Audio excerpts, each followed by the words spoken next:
For all audiences.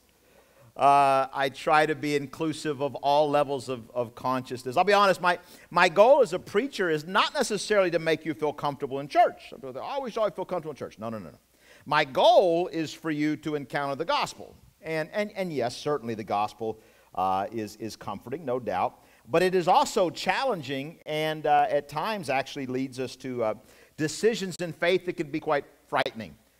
But I don't want to frighten you with monster clips, so I eased up on the trailer today. Now, if you're afraid to go play with your kids and their Legos now, I could recommend a counselor to you because you've got some real severe fear issues to deal with. Let's be honest, though, all of us have fear issues that we wrestle with, that we deal with, and that's exactly why I chose this movie for this week's installment of God at the Movies. This is a series, we do this series every year. And the reason that we do it for a number of reasons, but primarily to show us that God is always around us and always speaking to us in maybe unexpected places. And the trick, of course, is if we'll just learn to open our ears and listen. Jesus was very fond of saying, those that have ears to hear, let them hear. And so we're going to talk about fear today and hear about fear from the Master. Yes, we'll hear from Jesus, but I'm really more referring to Stephen King, the master of horror in this instance. I've only ever read one Stephen King novel, and it is, ironically, It.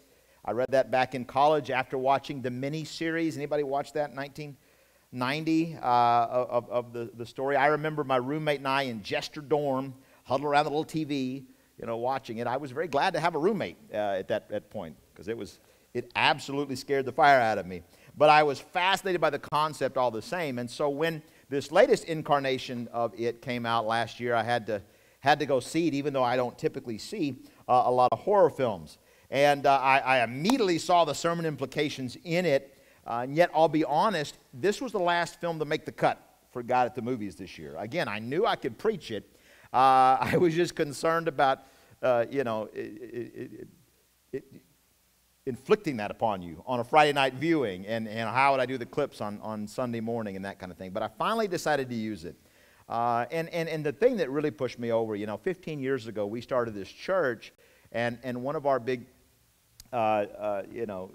dynamics we wanted to do was to engage with our culture in a real fearless way. And to be honest, the older I get, the more difficult it is to step out and take risks, And so I decided, all things considered, I decided to take a risk. And so here we are.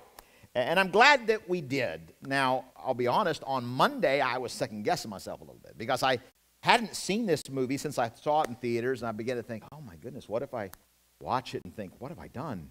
But no, I watched it Tuesday morning, and I was even more excited. I was like, oh yeah, this is exactly what we're going to do. I'm glad we picked it. It's perfect. And one of the things that really made my mind up on that was something on the DVD extra at the end. They have a little 13-minute interview with Stephen King about his thoughts on the film, and he really liked it, by the way. And at one point in the clip, he talks about why he so explicitly writes about things like God and faith and the afterlife and evil. And he says it's important to him to see light triumph over darkness. He says a lot of times darkness gets built up and light gets a short shrift. So he didn't like that. In his stories, light always triumphs over darkness. And he says the key to that is actually something that's very biblical. And I want to play you a brief clip, an outtake from that interview. Unfortunately, the extra was only on the Blu-ray, and I don't have the technical ability to rip from a Blu-ray disc. I'm open to suggestions. Any technical people after service, I can only do it off of a DVD. And so I tried a lot of different ways to try to get it.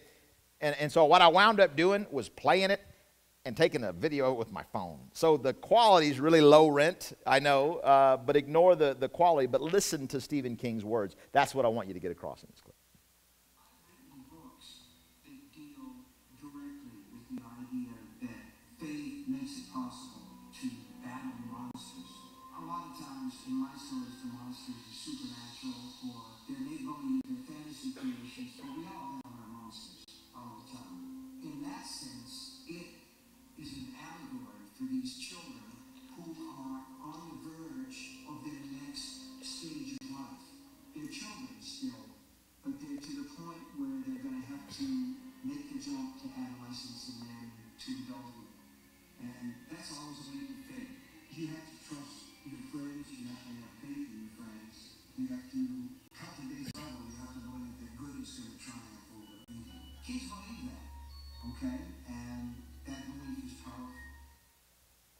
So this movie is a stark allegory of how faith can equip us to overcome fear. And I think that's a topic worth preaching on in our world today. And so I think I'm on pretty solid ground theologically with our movie choice this morning. The reality is, listen, if you turn to the Bible, go read Daniel, Ezekiel, really any of the prophets. Of course, Revelation is the granddaddy of them all. They are all horror stories. They have the same effect on pre-visual arts people as our movie does today. You think about this. If you're growing up in a 2nd century church in Asia Minor, you've never seen a painting, right? Much less a moving image. And you're in church and your pastor starts to read to you from the book of Revelation, right? You can imagine the children are going to, cuddle up close to their parents in that moment. But the intention was the same, to demonstrate that light will triumph over even the darkest evil. And before anybody approaches me with, well, this kind of thing doesn't belong in church, let me point you to a little painting that sits above the baptistry in the Cathedral of St. Mary in Florence, Italy. This is a mosaic of Satan devouring people that dates back to the 13th century. It covers an entire wall.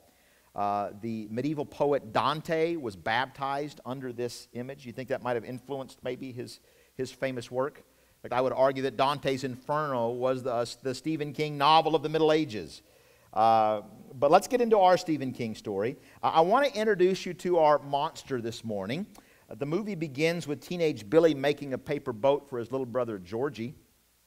He's going to play with it in the rainstorm going on outside. Unfortunately for Georgie, the boat floats down into one of those open sewer vents in the street. Anybody else terrified of those? Before I saw this movie, I'd always walk the dog to the other side of the street. So anyway, in an effort to retrieve his boat, he meets a helpful clown. Let's take a look.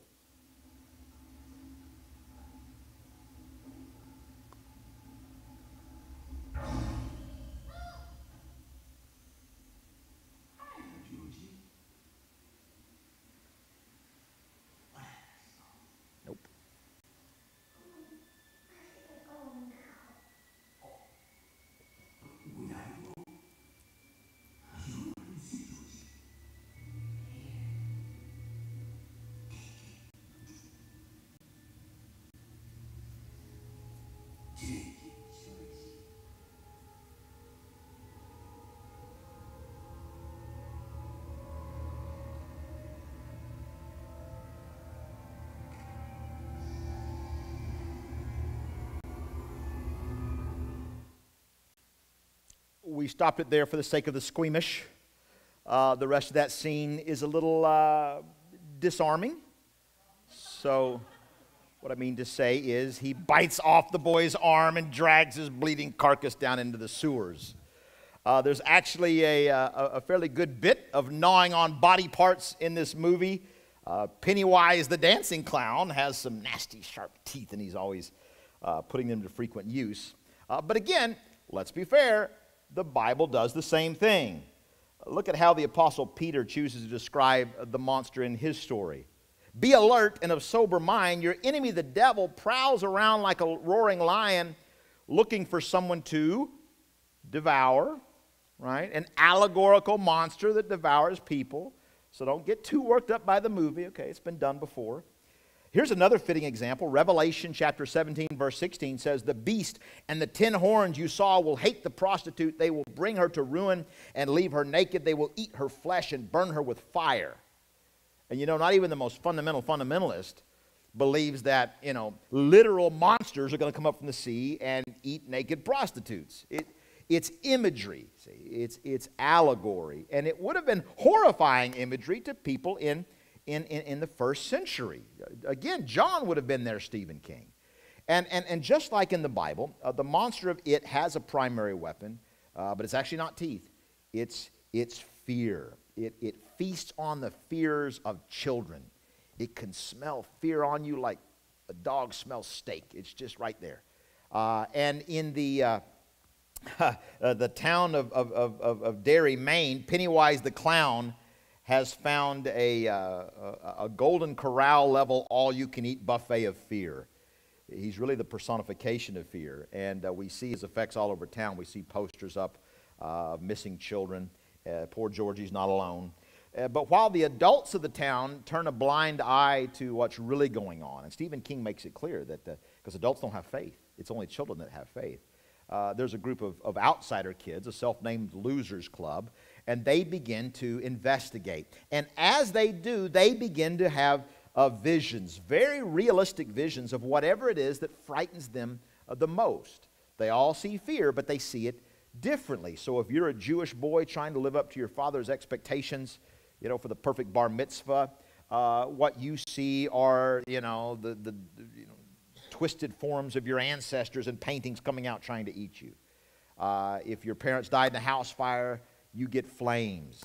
If you're a germaphobe, you get icky zombies, et cetera, et cetera. In fact, one of the things I really appreciated about the movie is every time one of the supernatural experiences of fear happens, it's immediately followed by a natural instance of something to be frightened about, whether that's bullies or abusive parents. I think that's very scriptural, actually, that a supernatural fear is mirrored by material, physical fear.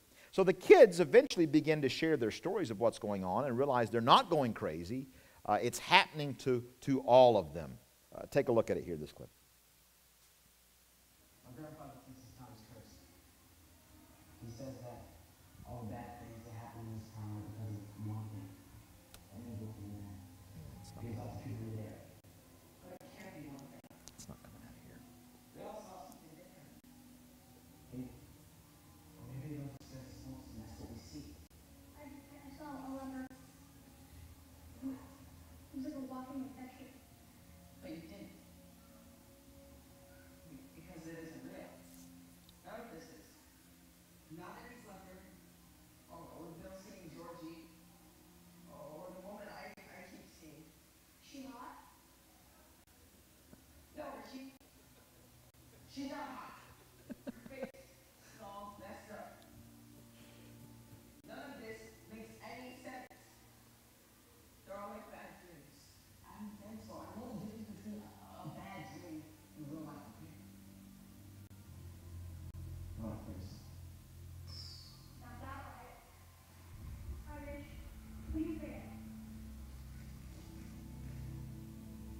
Clowns. Rich is in the wrong movie to be afraid of clowns. A lot of fear in town. The reality is a lot of fear in our town as well. In fact, a lot of fear in our church.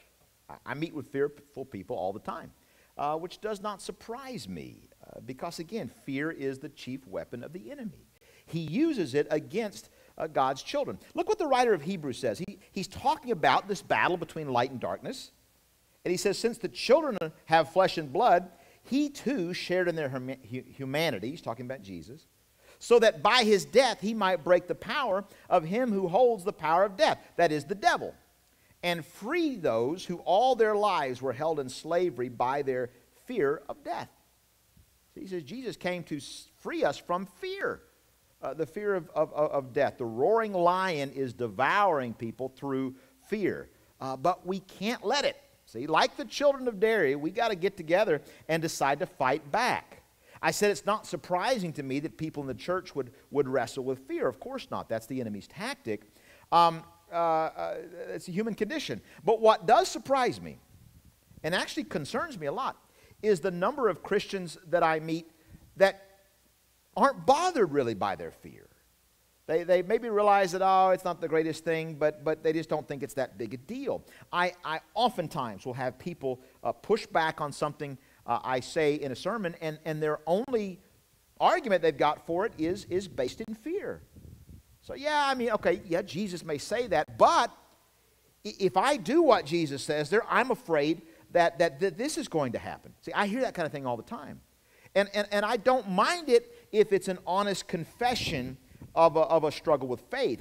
That's what I'm here to help you wrestle with. That's fine. But sometimes these folks have no intention of even trying to overcome the fear. They've just given into it. And that is a huge problem. I want to show you something. Speaking of end-time allegories, over in Revelation chapter 21, there is a list. This is right before the end of the Bible. There's a list of all kinds of people who will be cast into hell. And it's the usual suspects. You got murderers, sexual deviants, liars, practitioners of the dark arts. And I can kind of imagine a lot of Christians kind of wagging a bony finger and going, yeah, that's right. They get what they deserve. But have you ever thought about what's at the top of that list? Look at it, verse 8. But the cowardly, they will be consigned to the lake of burning fire. The cowardly, we think that doesn't fit in that list. Oh, absolutely, yes. Cowardice is a sin. In fact, it's a damnable sin. Why? Because cowardice is the trait of giving into fear. And fear is the enemy of faith. And without faith, it's impossible to please God. This is a very serious issue. See, every day, every single one of us is faced with a choice. Fear versus faith. Fear versus faith. It might be, do I tell her the truth? Or do I just stay silent? Keep the peace. It might be, do I stand up for ethical behavior at work? Or do I just go along to get it along? It may be, do I take the literal stand in court and stand up for justice? Or do I just choose not to get involved? But in big ways and small ways, life is a constant choice between fear and faith. And I want to share with you this morning a story from the Old Testament that I think perfectly captures not only this choice, but also graphically and tragically demonstrates the consequences as well, because the stakes are absolutely high. The stakes of giving into fear it's no small thing. Many of you know that the story of the book of Exodus tells the story of God delivering his people out of slavery in Egypt, right? This is the Moses, Pharaoh, let my people go, 10 plagues, parting of the Red Sea, that whole business, right? Okay? And so those of you who know the story, when God took the people out of Egypt, where did he take them to? What was their destination? Come on, you can speak back. The Promised Land. This is an Alamo Drafthouse. Alamo Drafthouse is ruining our movie watching in some regards. Because I was here Friday night, and I was wanting people to talk back to the movie. You know, in Alamo Drafthouse, they'll kick you out for that. It's in there. You can talk back. It's okay. Yes, the Promised Land, Canaan, modern-day Israel, right? And how long did it take them to get there? 40 years. Wait, 40 years is not a 40-year walk. It's about 250 miles from Egypt to the borders of Canaan. Did you know that they actually reached the borders of Canaan in about a month? They did. And that's the story that we're told in the book of Numbers, chapter 13 and 14. They set up camp just 11 miles from the border. That is the distance from here to the UT campus. All right? And very wisely, Moses sends out 12 explorers. They pick one from each of the 12 tribes of Israel and sends them out to go check it out. Numbers chapter 13, verse 17. When Moses sent them to explore Canaan, he said, go through the Negev and up into the hill country. See what the land is like, whether the people who live there are strong or weak, few or many.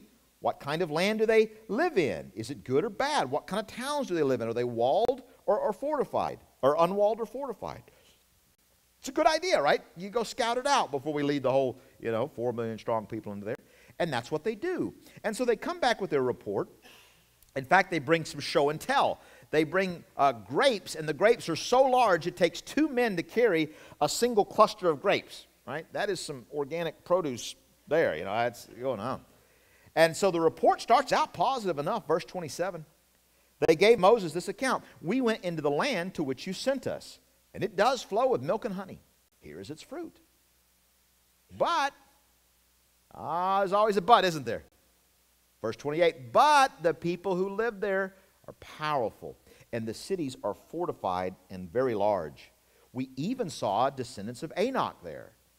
And they go on to list a bunch of other tribes that they saw, native tribes. Now, one of the explorers who's there with them, Caleb, and Caleb comes from the tribe of Judah. And Judah, pretty good tribe historically to be from. King David's going to be from Judah, and Jesus will be from the tribe of Judah. Well, anyway, Caleb sniffs where this is heading. Okay, he's starting to sense some fear in the air, and so he wants to keep things on track. So verse 30, then Caleb silenced the people before Moses and said, we should go up and take possession of this land, because we can certainly do it. See? And here it is. Fear versus faith. And Caleb has the courage to choose faith. But listen, I'll tell you, courage is very rarely the default mindset of groupthink. So look at how the rest of the explorers immediately respond to his statement. Okay? There's more buts. But the men who had gone up with him said, "We can't attack these people. They are stronger than we are."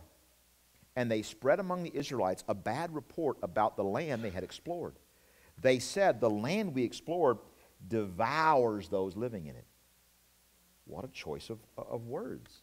You know, the rabbis say that it was this statement right here that tipped the scales for the people over to the negative side of the debate, this dynamic of devouring. In Arabic, the word to eat is their word for conquer. This is why cannibalism is such a horror. This idea that you eat your enemy and you gain their strength and you devour them. This is why the clown in It eats its victims. See, it's designed to be horrifying. So it's typing something deep, deep, deep in the human psyche. And it works. Because look, the very next verse, they say, "All the people we saw there of great size, we saw the Nephilim there." And they say this is the descendants of Enoch that come from the Nephilim. And I want you to notice something about here. At first, they report that the people of Anak are there. And Anak, that's just another tribe. Okay? But now, they're not the Anak anymore, they're the Nephilim. And the Nephilim occur early in the book of Genesis, before Noah's flood. In fact, we're told they're actually the impetus of the cause for Noah's flood. And they're rather mysterious, but the text describes them as giants who were created when fallen angels had sex with human women. Okay? So mythical demon spawn is literally what these are. Listen, fear is a drug.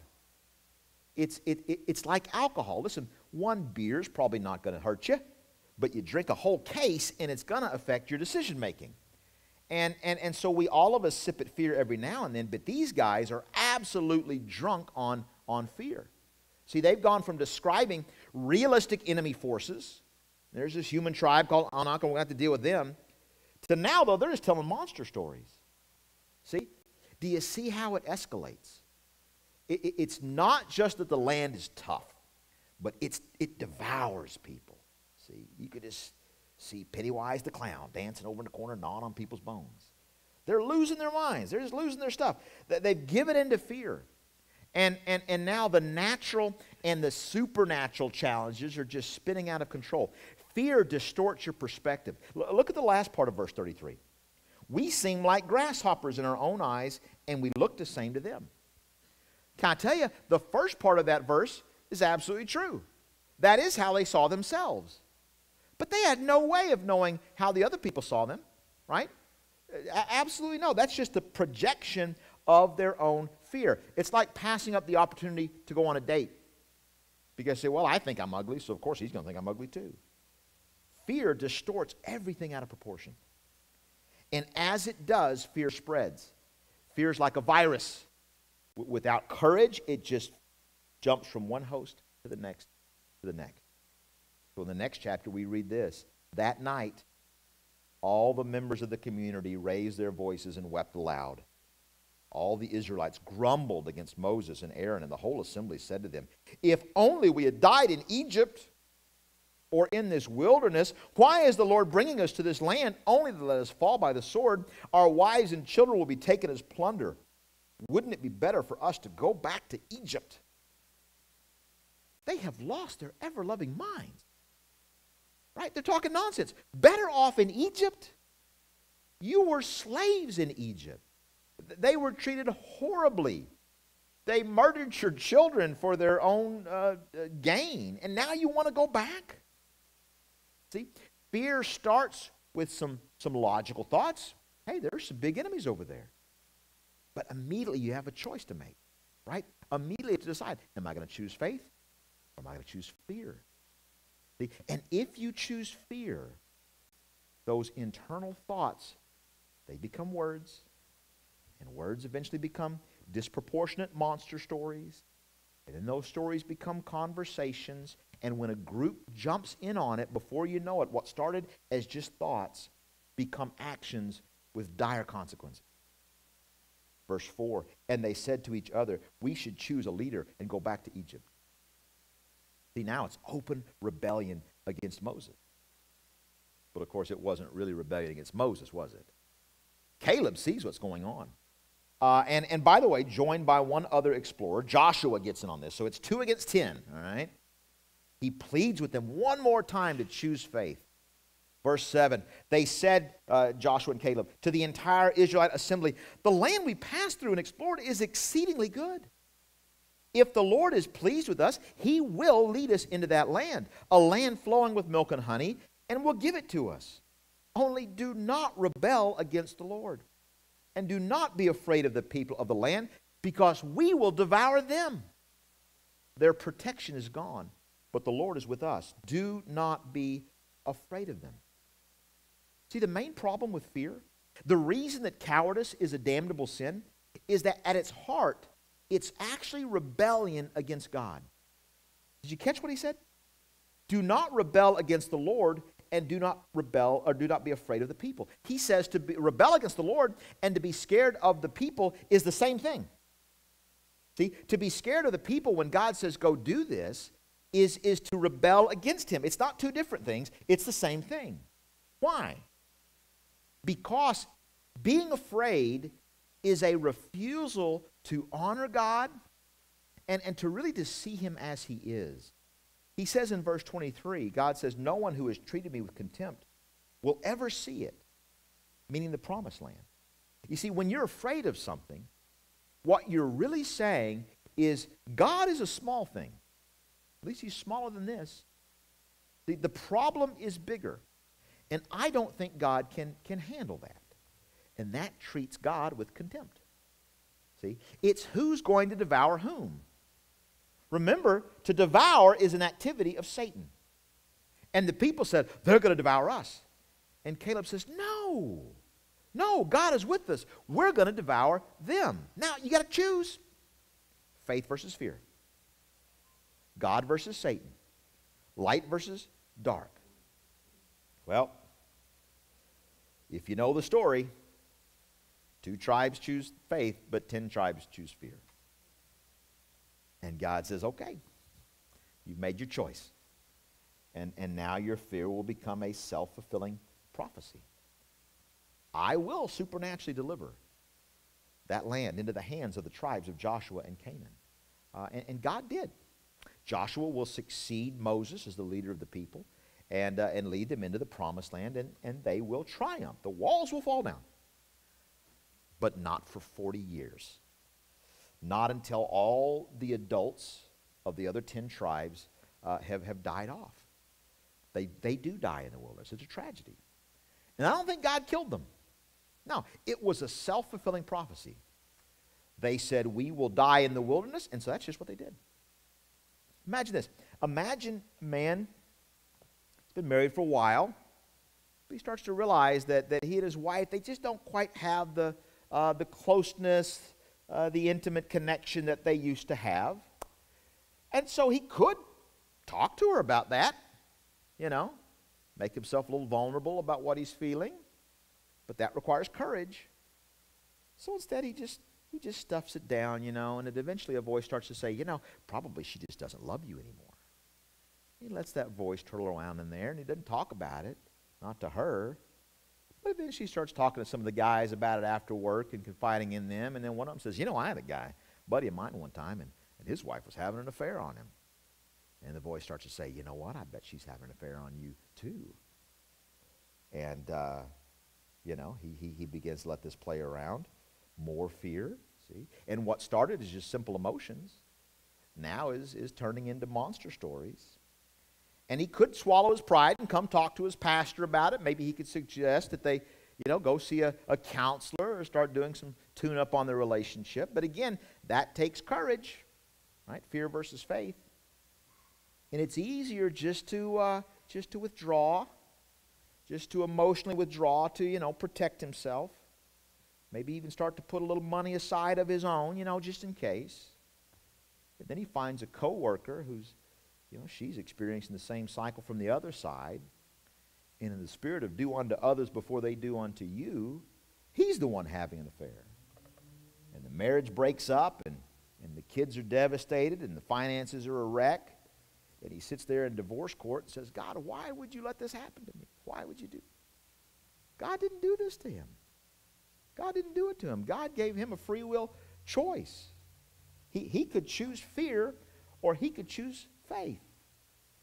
And fear will devour you every single time. The enemy's strategy is simple. It's divide and conquer. See? Just like with the tribes of Israel.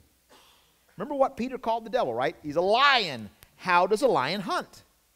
It's National Geographic, right? You got the Discovery Channel.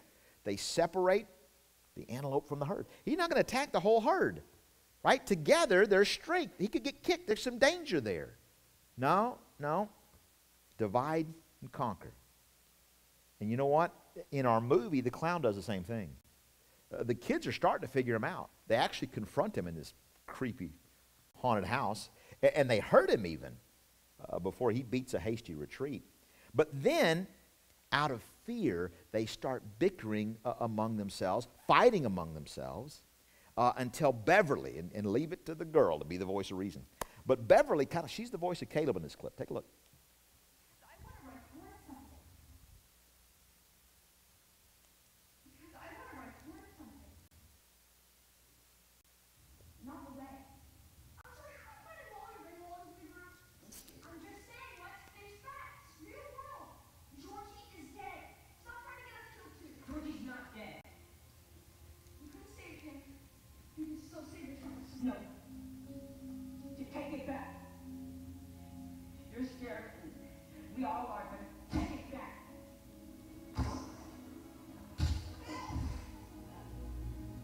You're about to lose. You're going to get yourself killed trying to get nothing back. It's too much left. This is what it wants. It wants to divide us. We were all together when we heard it. That's why we're still alive, yeah? Why don't you keep it that way?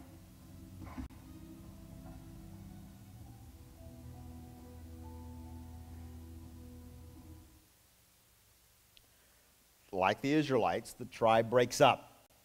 The gang, each of them go their own way, and what follows that scene is a very sad montage that shows each of them, alone, doing their own thing.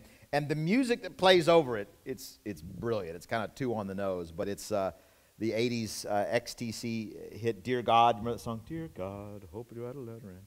And the chorus is, Dear God, I can't believe in you. They've lost faith. They've lost faith. It's divide and conquer. And you know what? America's in a very similar place today. I read a fascinating new book this week by a Yale law professor named Amy Chua called Political Tribes. And in it, she says that America, her argument is America was founded as a collection of a bunch of diverse tribes. We've always been, there's north-south, rural, urban, Catholic, Protestant. That's fine. All these different tribes. But what made America work was we were united under what's a super tribe of American, right? And she said, you really haven't seen something like this, that level of diversity and unity, really since the Roman Empire. But, well, in our national slogan, E pluribus unum. What's it mean? Anybody? Your Latin? E pluribus unum? Out of many, one. So she said, this is the American genius. But she points out now that this super tribe identity is being pulled apart. We all see it. You don't just have political differences anymore. It's not just agree to disagree. No, now the people who oppose you are not real Americans. And she said that language in particular is really dangerous. When you start talking about who's an American and who's not, well, they're the real Americans. And you know what she says is driving it? She argues, and I completely agree, that the driving force behind that is fear. She points out how study after study, survey after study shows that every tribal group in America feels threatened right now. West Coast urbanites feel threatened by heartland rednecks.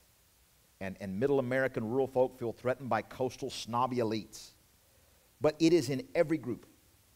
Whites feel threatened. Blacks feel threatened. Immigrants feel threatened. And native citizens feel threatened.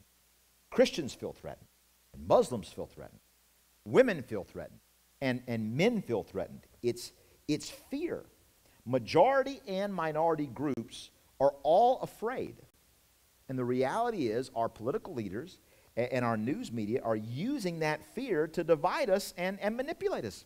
It's just easier to control when everybody's divided.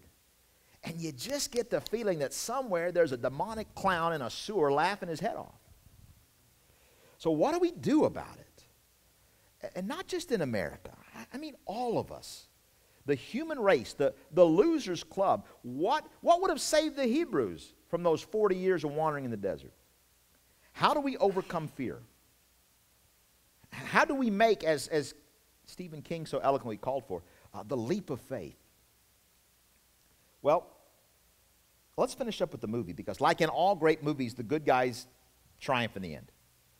The gang gets back together when Beverly is kidnapped by the clown and taken to his lair. But he's unable to eat her.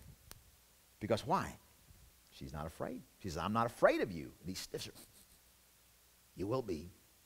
But she's not. And so that's the thing the clown feeds on, is fear. So no fear, no food.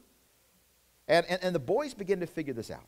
And one by one in the climactic scene, they take a whack at the clown.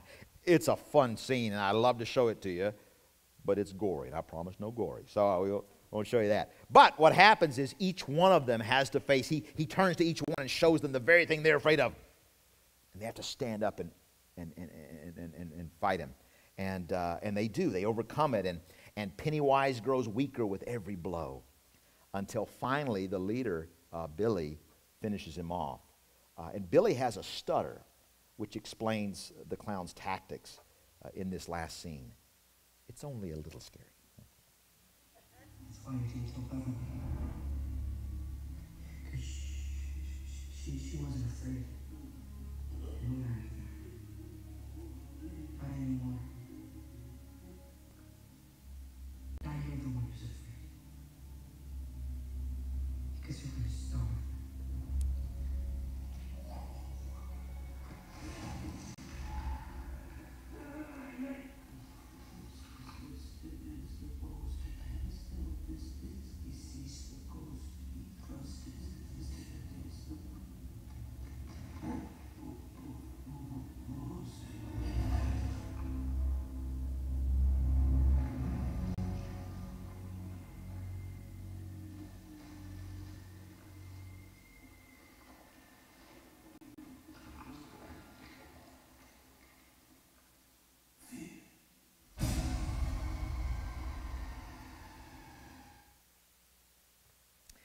In the face of faith, see, the agent of fear is himself afraid and is devoured by his own hunger, ultimately disintegrating in a pit.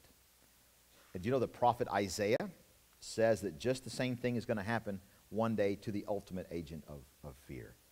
He says, when the hero comes, Isaiah 25, on this mountain he will destroy the shroud that enfolds all the people, the sheet that covers all nations. He will swallow up death forever.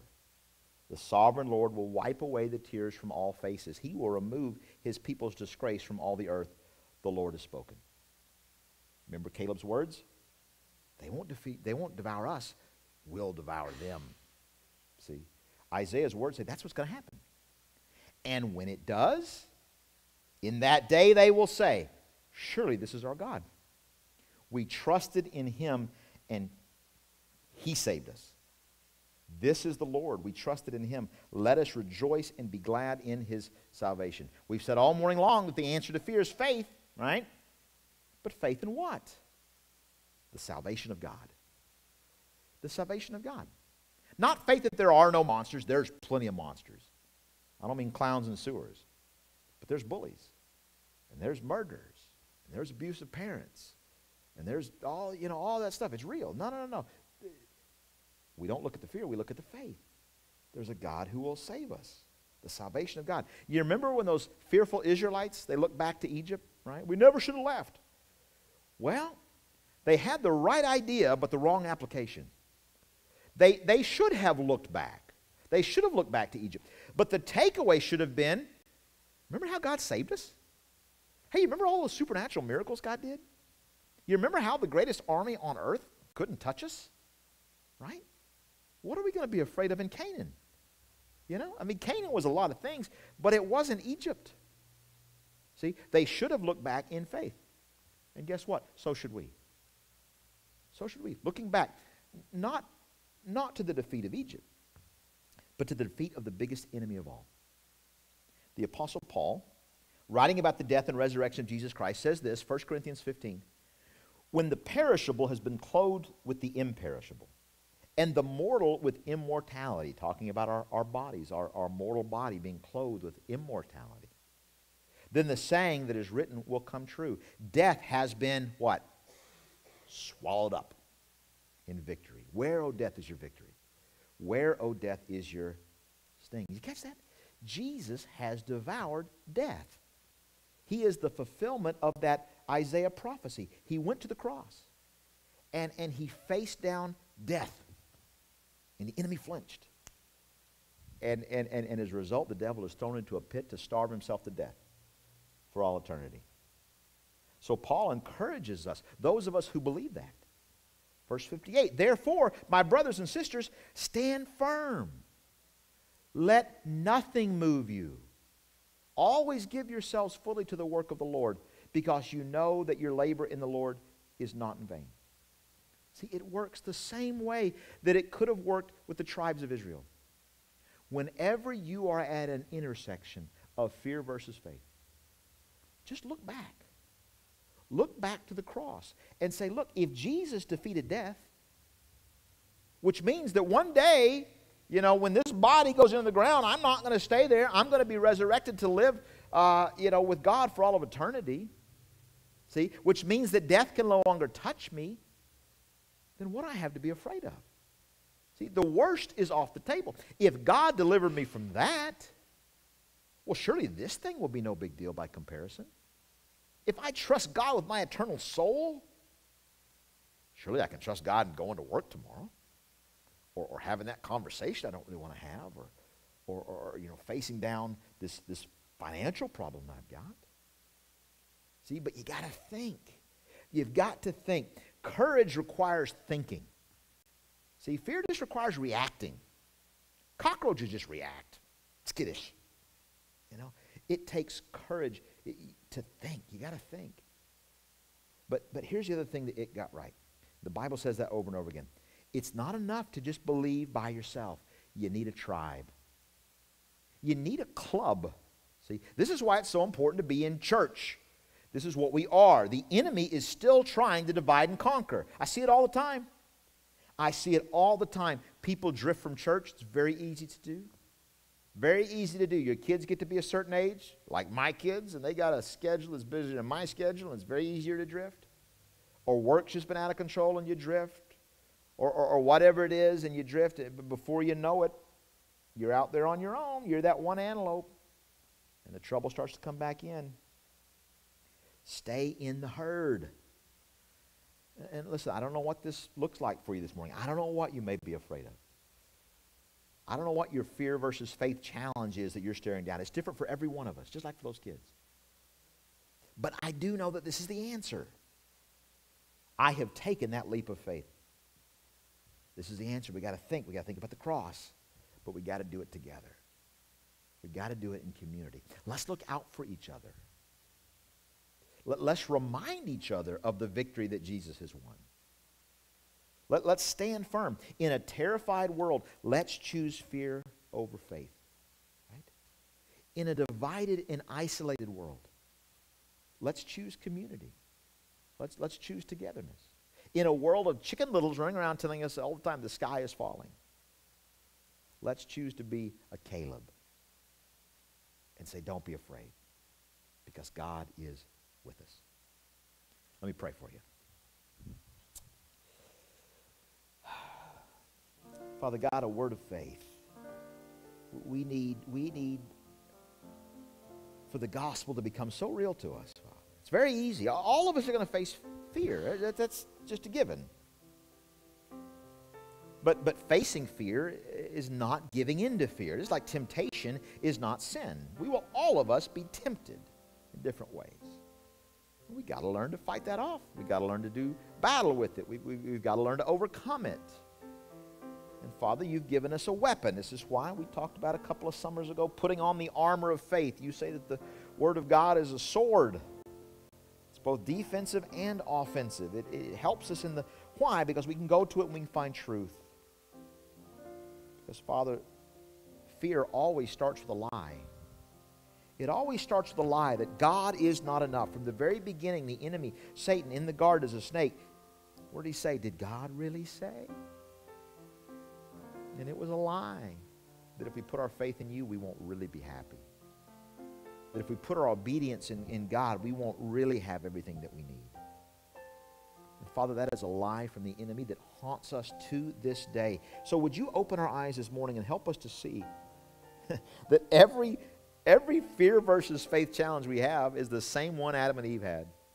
It's the same snake. It's the same clown. It's the same lion. It's the same devil bringing us the same choice. But God, we can make a different choice because we can see what Adam and Eve couldn't. We can see Jesus and what he has done for us and the power that because he faced the greatest evil there ever was, we don't have to be afraid. He went into the very mouth of death, but death did not devour him. Jesus, you devour death. And when we put our faith in you, there's nothing that we have to be afraid of. So I pray for my brothers and sisters this morning that are wrestling with fear. God, I pray that your Holy Spirit would supernaturally shine a light into those dark places, the light of the gospel of Jesus Christ. And God, help us to remember that we're called to do that together. You've made us to stick together, to love one another, to love our enemies even. Because, God, that's how you set this world up to be a family, coming together under the light of your Son, Jesus Christ. Deliver us from fear as you strengthen our faith. In Jesus' name we pray.